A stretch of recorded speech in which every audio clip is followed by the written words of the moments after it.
Utah Puck Report. It's time for another Captain's Log. Stardate 11/5/2025. Can you freaking believe that it's November? And can you believe that 2-1 win last night? I don't know if you saw Captain's Log yesterday. I know some people had trouble. It didn't show up on everybody's notification that the podcast was out there. But I said the one thing I really hope doesn't happen is that we play Alex Lyon again. He's been looking sharp. I don't know how this guy's on a different team every year. He's just been looking really sharp. So we talk about no scoring till the third period. Schmaltz, Keller, Marino come out and break the ice there. And then 4 minutes later, Utah gives up this scramble goal to Oslin, which looked a lot like the Yanni Gourde goal from the Tampa game, where we have some confusion on the defensive end, which is weird because last night it was Sergachev and Simichev on the ice, and you see them scrambling on where the puck went, who do I pick up? And in the Tampa game, you saw that it was Sergachev and Marino on the ice. Marino had just gotten on. They hadn't had a full D-line change yet. And you see the scramble and you see the goal given up. And it's just weird because it gives you flashbacks to when the team wasn't that great. But then they recover. If you look at the game and you play it period by period, it's just complete domination by Utah. A great opportunity. Like, they stayed out of the penalty box, which we talked about a lot. The second period, we keep talking about the second period for Utah and how dominant they need to be in the second period. Obviously they need 60 minutes, right? But the second period has been the weak spot, the Achilles heel for Utah. But not last night, man. The shots 15-5. Buffalo took 2 penalties in the second period. But let's check in from the post-game interview last night, and let's see what let's actually start with Veggie and what he thought of last night's game. And I want to talk about the Veggie thing. How cool, the amazing glove save he made in overtime. Unbelievable glove save. And I'll tell you what, when you throw that Statue of Liberty, you flash that leather, and you kind of want to hold on to it to rub it into somebody's face. But Sergei's like, no, drop it, let's play it. Drop it, let's play it. So he makes this huge play.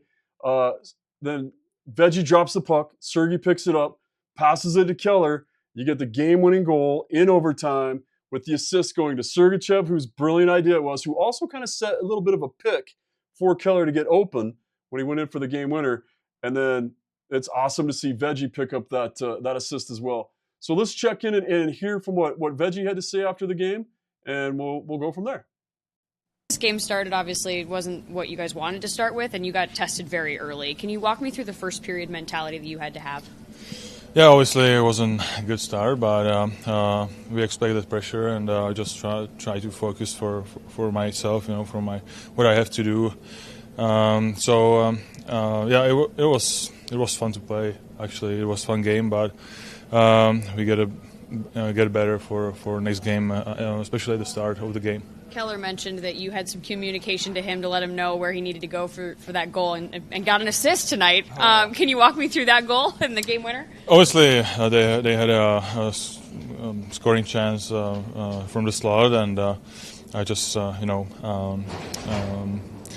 thought I gonna freeze it, but they asked for that, so it was quick play. It was no brainer for me. So it was good communication from them for sure.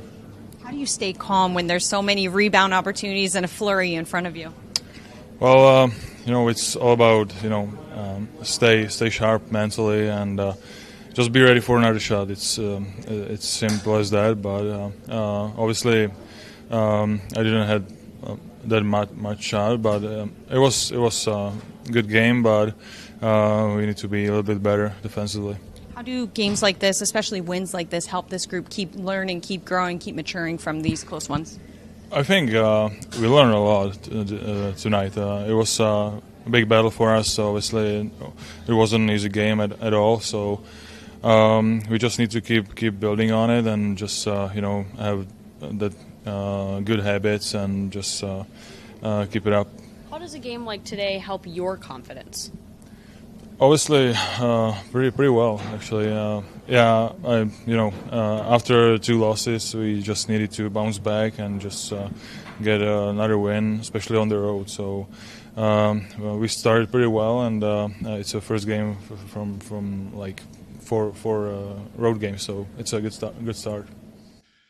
All right, so you hear Veggie talk a little bit about his confidence, and I've talked about it in a few shows before. I've seen a lot more confidence with his aggressiveness. Let's call it aggressiveness, and his save selection for goaltenders, and it's huge. He's very similar to how he was last year, except for he's a little bit more aggressive. He challenges out further, and he walks with shooters further, which is a good thing for the most part. Sometimes it gets you scrambling a bit. It's the biggest plus for Jonathan Quick, and it's also the biggest negative for Jonathan Quick, is sometimes he's so aggressive that he chases the shooter so far out, which is your job as the goalie. Your number one job as a goalie is to take the shooter and let the defense pick up the pass. So pluses and minuses for sure. And then I want to talk about it a little bit because I've seen a lot of stuff online, people very upset that we didn't challenge the goal that was scored. I'm going to explain the rule to you so that you understand the high sticking rule. There are two separate standards of a high stick. When you're playing the puck either down to yourself or even passing it out of the air to your other forward, like we saw in that goal, the rule is shoulder height. Now, if you're scoring the goal, which you directly bat the puck out of the air into the goal, the measurement is the crossbar, which is 4 feet high. So the two different measurements, two quick plays, both very legal. The play behind the net to knock the puck down was below shoulder length, completely legal. And then the goal was obviously legal as well. My advice is just if Bear doesn't challenge it, know that it's probably not goalie interference or a high stick or a missed whistle. So none of those things were challengeable and not challenged. So just in Bear we trust, right? Like he's pretty dialed in with the rules. Also on the other rule, like on the goal, yeah, Kraus poked in. Normally you'd like to see the defenseman feed whoever, speared your goaltender or speared through your goaltender. You'd like to see him feed him at least a couple knuckles. So if that had happened on our side and somebody pitched through on Veggie like that as he tried to cover the puck and it went in, we'd be angry that they got away with touching our goaltender. So both of those goals that I see you guys arguing about online, they were within the rules. They were good plays. They were called correctly. So I hope that helps explain it. If you feel like I didn't explain it right, feel free to chirp me online. I'm always down to being chirped. So we get back to talking about the second period. Shots were 15-5 for Utah, like I said. Buffalo took 2 penalties. Utah took none. Alex Lyon finished the game with a 94% save average. Total shots 35 for Utah, 18 for Buffalo. Pretty crazy game. And let's get in to see what Captain Keller thought about the game and his thoughts on how everything went. So, one thing I didn't ask you in that postgame was just the fact that you guys are starting this road trip off strong, but also effectively not letting any of those, the 2 losses roll over into this one. Yeah, for sure. That's something that we talked about is, not letting these, weird things creep into our game, just little mistakes. And, we had a good video and kind of broke it down and, great response by the guys. Everyone played hard. We, all 4 lines chipped in, made a difference tonight. There were plenty of moments where some of your teammates chipped in, like you just mentioned. What were some of those moments you want to highlight? I think timely saves by Veg. I thought Karks was really good tonight. He's got a lot of speed and he's very effective when he uses it. Teams back off. I think, everyone had an impact tonight. Ultimately that's why we got the win. A lot of really good chances on the power play as well. Although they didn't go in, it was a lot against one of the best penalty kills in the league. What were you seeing out of that movement?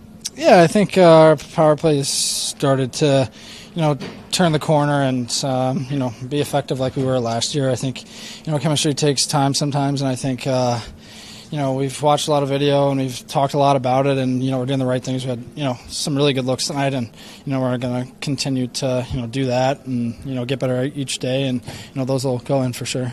Staying patient in that game, Schmaltzy scoring in the third period. What did you like out of the team's just ability to keep generating shots in the second and stick with it through the third? Yeah, we just kept going no matter what. Their goalie played awesome tonight, and I think that's the biggest thing is when you're getting chances, you got to stay positive no matter how pissed off you are.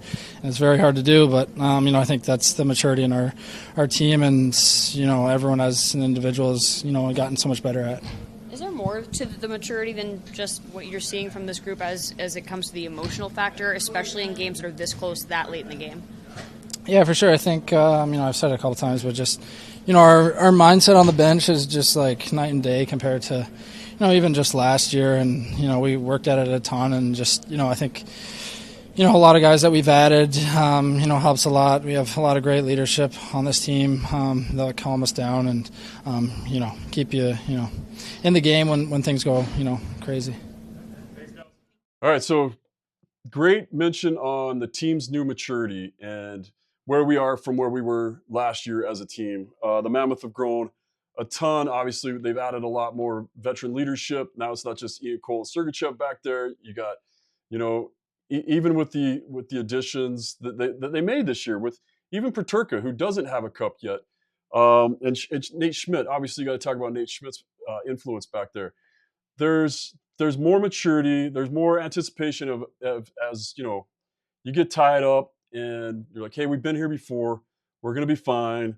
And just having that leadership helps a ton, especially in an emotional game like last night. The return of J.J. Peterka to Buffalo since he asked for the trade. That's another thing I saw. People were wondering why he was being booed because he was traded and he didn't leave in free agency. Well, he asked for the trade, so a lot of Buffalo fans felt betrayed by that. So that's why they were booing him. My interactions with that kid, I'll tell you what, there's not a negative thing about him as far as I've seen or as far as I've seen on the ice. He's brilliant. And, it's tough for me as an old school hockey guy to give up a guy like Doan. And I love Kesselring too, but Doan is old school hockey. And he's going to be a physical force up front, as you're seeing for Buffalo. You're seeing the success for him. So emotional return for JJ to go into Buffalo. And then on November 12th, we're going to have the flip side when we get Kesselring and Doan back at Delta Center as Buffalo comes to Utah. And let's just talk a little bit more about the maturity and see what the coach seems to have thought of the game. Hell of a game from everybody. Our four lines, our 6D, our goalie were really good. I think there's a lot of stuff we were talking about lately. Our gap, our reloading, our poise with the puck, our battle down low, our possession in the zone, making good plays, going at the net. Really proud of the way the boys played. How do you balance the stuff that you want to clean up versus the grittiness and the urgency and the things that you are liking and you're seeing out of this group, especially in a tough, close game like that? Yeah, but you know what? Hockey, you cannot be perfect. And it will be easy to come here and talk about the 5, 6, 10 plays where that could have cost us. It's true, but it will be like that every game. We'll never be perfect. Obviously, like you said, there's a few things we can control a little bit better. But there's so much goodness tonight. I don't want to waste my time on where we did wrong. The biggest challenge for us is, okay, we're really proud, but doesn't mean anything anymore. We need to use the midnight rule, and we need to turn around and be ready for tomorrow, because how we play today, that won't help us tomorrow at 7 p.m. One of those good things was not allowing a shot on goal for the last 12 minutes of that game from the Sabres. The fact that that's the case, but also late in the game and mentally checking in. What are you seeing from your guys talking to each other? Yeah, they didn't give a shot, but as well, we were playing with the puck, and we're not taking risks. We were reloading. We're doing all the right thing. Honestly, we were really the focus, the intensity mentally was second to none. There wasn't a goal on the power play, but there was a lot of good movement. There's some really good chances. What did you see out of your team against one of the best penalty kills in the league? Yeah, they did a really good job. They had great chance. We had great looks. We had great opportunity. I think that was really good. Yeah, that was one of the surprising things. With as bad as Buffalo has been, their penalty kill is number 1 in the NHL. So, using the midnight rule, let's get right into the Toronto game. No rest for the wicked or for the weary. Utah's in Toronto tonight to face Austin Matthews and the Toronto Maple Leafs. Toronto 7-5-1, 4-1 in their last 5. And, some old friends are popping up again. We got our old friend Mateus Picelli. He's played 12 games this year, healthy scratch in their last game, but he has 2 goals and 3 assists for 5 points on the year. And then Clayton Keller, one of his best friends and who he trains with all summer, is Austin Matthews. Austin Matthews is just doing what Austin Matthews does. 13 games, 7 goals, 4 assists already. So Austin's ready for tonight. And let's see what Keller has to say about playing against his buddy here. Tonight you're facing someone that you train with in the summer sometimes, Austin Matthews, someone you played with on Team USA. What are some of the things that you guys have observed from each other's games over the years? I think a lot, honestly. I think, just kind of bouncing ideas off each other. Both of us really love the game, working on our game in the summer. We skate a lot, and it's great to have that relationship, and especially I can learn a lot from him. Just how he shoots and the different things he's looking at and things like that. So I think it's really helped out my game a lot. This team has talked about the mindset about staying even-keeled, not getting too high from wins, putting in the past wins the next day. What's the attitude going into tonight's game in Toronto? Yeah, I think, like your coach said, you enjoy the win for a couple of minutes and then turn the page. It's, quick turnaround here, so we're super excited. It's awesome to play here. A lot of guys are from here. A lot of guys are fired up to play here, and me as well. So I'm super excited for the game. Clayton, you've obviously been at it with this group for many years and building. I mean, how did you approach the season in terms of making sure this team can raise its ceiling and sustain the start you've had now? Yeah, I think just ever since day one of training camp, there was a different feel around our team. We were more settled in Utah, and just our group as a whole has gotten so much better year after year, and our young guys have made such a big step in a quick amount of time, like quicker than most young guys would take, and just there's a good beat about our team right now, and we're having fun, we're working for each other, and we're a really close group. So we just want to do everything we can to win. What's your young guys stand out to you? What's that? Which ones surprised you the most, or stood out in terms I of like taking a jump? all of them, honestly. Like Gunnar, Cools, JJ's been here for a little bit. Simishev has looked unbelievable since training camp. Like, can't believe he's only 19. Like, they've all just looked so good and love the game, and are huge pieces of our team. And we're asking a lot out of them, and they've definitely delivered. And it's super fun to play with those guys. And again, I have to apologize about the volume on that. That's the level of volume I get from the Utah Mammoth. So I'm sorry that you have to turn up your radio or your headphones or whatever you listen to me through or watch me through. I'm working on it. I'm working on it on my end. But a couple good things I talked about there. First off, it's cool that Clayton Keller, he's kind of an Arizona guy, and Austin Matthews, born and raised in Arizona. And they train together. They work a lot together. And Austin has kind of been teaching Keller some stuff, and I'm sure Keller's been teaching Austin some stuff. And that's how they grow, and that's how they get better. And here they are. They got to face off against each other. So let's talk about the stats by period. We talked about it a little bit in the last episode about the discrepancy in Utah's scoring. So in the first period so far this year, Utah has 14 goals, 11 in the second period, and 16 in the third period. And now they have 3 overtime goals. Huge. So no overtime losses yet. The Toronto Maple Leafs, kind of similar. 12 goals in the first period, 11 goals in the second period. So identical to Utah. But man, they come out 22 goals in the third period, 2 overtime goals. They've lost 1 game in overtime.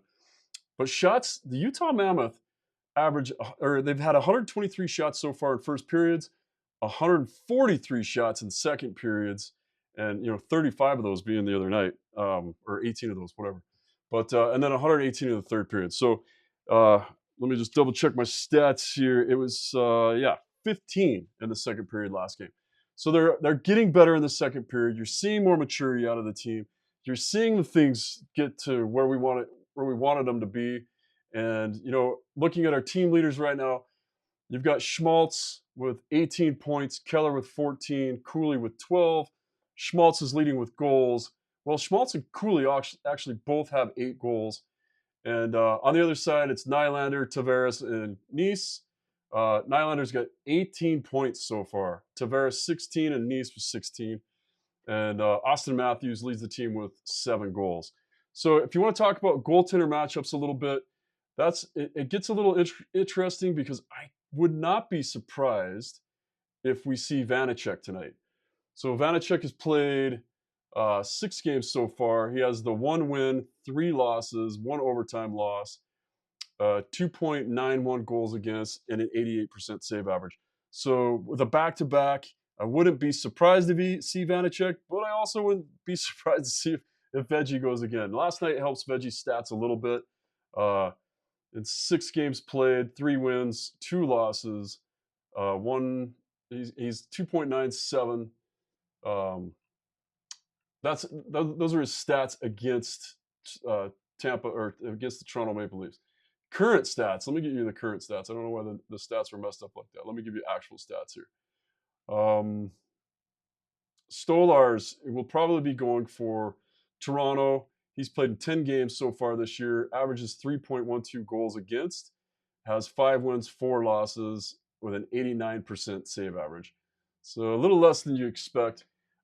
Veggie's been great this year. 7 wins, 3 losses this whole season. But he's at an 89% save average, 26 goals against so far this year.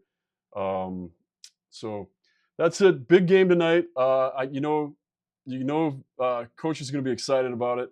Let's see what Coach had to say about tonight's game. Coach, coming into this, I mean, this is a great opportunity for this team to keep stringing along some wins. You were happy with some of the things last night. What do you want to bring into that game plan from last night into tonight? Well, first of all, we have to turn the page. Toronto is a really good team of the forecheck and of the rush. So the way we play in the neutral zone to limit their time and space and apply as much pressure on them so they can have good puck placement and use their forecheck or having easy entry. So it's a good league, and every night you need to bring your A game, so we need to turn the page, which I'm happy about the discussion we had with the boys this morning. I think we're tuning in. What do you look for to make sure that it is a strong start? What are the keys, I guess, coming off the back-to-back? Yeah, I think we made a good step forward yesterday at the way we played the rush against. I think our gap was good and our neutral zone play is good. Buffalo has a lot of speed, especially from their D. So we did a good job on that. So we need to build off it and making sure we don't allow them to build speed through neutral zone. Like I said, their forecheck will depend on it, and same thing of their rush. So the way we'll play in the neutral zone will dictate a lot. You feel the team's a little different in the way they approach you now, that it feels like you guys have taken a step as a franchise? Yeah, I will say it started last year. I think you see in the matchup, you see in the prop, you see in the adjustment. It's different. It's where we want to be, I guess. But yeah, it's different. But I think we're better equipped. We have 9 Stanley Cup in our room. Those guys been through that. It's not the first time they play against an opponent who has a game plan against them. So I think that the team is more equipped now. The Leafs are honoring John Tavares tonight. He scored his 500th goal recently. I mean, do you have any thoughts on his career, what you've seen from him over the years? I had the privilege to coach him during the World Championship, and what a pro. What a guy who's his preparation, his effort, his focus is elite every night. So it's great to see a guy who's that talented, who take the game so seriously and bring it to another level. I think I like to see those athletes when they're so committed and successful. I mean, great story. Maybe Schultz has been a good player for a long time, but this year seems to have taken his game even to another level. What are you seeing that is allowing that to happen? I think there's a lot of component to that. I think first, I think his line playing really good. Second, his effort, his inside game, his reload game, is both sides of the puck. Like he produces offensively, but he does a lot of good things defensively as well. So really proud of him for that. But as well, I think we're more balanced as a team. So that balanced the coverage a little bit. So that helped a little bit of everybody. So that is probably one of the reasons. But his focus, his consistency so far is elite. When you get on the road with your Cooley line, like do you feel that you need to manage their matchups, or are you at this point with them? It's just when we played at home, I played them against McKinnon and I played them against Kucherov, so right. They cannot go against way worse on the road so far. So defensively, they're really good. They, Gunnar and Cools, they're guys who are really good read defensively. And I will say the progression of Peterka since the start of the season and his commitment defensively and his detail he improved a lot. So proud of him for that. So I'm not hiding them at all. Maybe the answer is just those 9 Stanley Cups you mentioned, but as a coaching staff, you've been at it with this team for a while. I mean, how did you approach the season to make sure they kept pushing the ceiling higher? Yeah, that's a big theme for us this year. I think we talked a lot last year about, we were in a lot of games. We were, by our plays or our underlying numbers, or call it the way you want, we're right there. But sometimes there's a little bit of a mismanagement or a little bit of lack of patience or stuff like that who cost us a lot. So we talk a lot about experience, youth and stuff. You cannot buy experience. You need to go through. Your parents can tell you all your life, you don't do that or be careful of this. When you go through it, it's just to realize, mom was right or dad was right, but that's just the way it is. So they needed to go through it. But so I think we're more, like I said, we're more equipped because we have more experience, not just from those 9 Stanley Cup and those our great veterans, but even our young guys who lived it last year saying, hey, we dominate, but because of those 3 playing the game, we end up on the wrong side of it. So I think that was maybe a tough pill to swallow at the time, but now we took our medicine and we learned from it. And it's not over, but we've been through some battle scar, and that helped now. Yeah, I hope that really stands out. Matt, first off, I hope you could hear that. But I hope that comment really stands out where he talks about, first off, he's not hiding the Peterka, Cooley, Gunther line. You'd like to think that's line 2, so you want to keep them out. Maybe they're so young, maybe they're not defensively reliable. And he's like, no, I played him against McKinnon. I played him against Kucherov. I played him against the best line so far in the NHL. We're not hiding them anymore. Everybody knows who they are. Everybody knows who Peterka, Cooley, and Gunnar are. That's our line 2. You got Keller, Hayton, and Schmaltz. Now, who's going to balance up against that? How do you line that up? That's where Utah's strength is. And he talks about how, last year, maybe they forgot their patience. Maybe they pinched when they shouldn't have pinched, or they were too aggressive when they shouldn't have been. And you've just got to let them learn it. There's no better coach than the game. There's no better teacher than the game. And so, just like he said, like Coach Bear said, I love a lot of his analogies. He said, your parents would tell you not to do something, and then you'd go do it, and then you'd be like, oh, my parents were right. Sometimes you just got to learn it for yourself. So tonight, Utah, the Mammoth, are in Toronto to take on the legendary 06 Toronto Maple Leafs, the original 6 team. It's just fun to see. We're going to see what happens. I still say Utah wins this. I think it's going to be a little bit higher scoring. I'm going to go with a 5-3. I'm going with 5-3 Utah. If you don't believe me, put yours in the comments. Put whatever you want in the comments. Let me know if there's more questions you want me to ask, who you want me to interview, how you want these things to go. I got comments already on my new Tucson Roadrunner shirt. Everybody like that. You can order that. I love it too. Pretty cool that they went with that retro logo to paying homage to Arizona. It sucks that Arizona doesn't have a team, but we're all excited that we have a team. Also, I'm going to promote it again. I've got a big thing coming up. We're going to have a sweet party. I got a suite at the Delta Center for the last regular season game of the year against St. Louis. It comes with dinner. It comes with drinks. It comes with dessert. All you can drink. Whatever you drink will be in there. And dinner, dessert, snacks, drinks, suite. You can't really see the goal that close to you, but you can still see it. You're in the building. You're having a party. So let's have a big party. More information coming up soon. Plus, I'm going to be giving some of those tickets away. Utah at Toronto happens tonight. I'll check in with you guys tomorrow with the next Captain's Log. But for today, that's it. That is the Utah Puck Report and this version of the Captain's Log.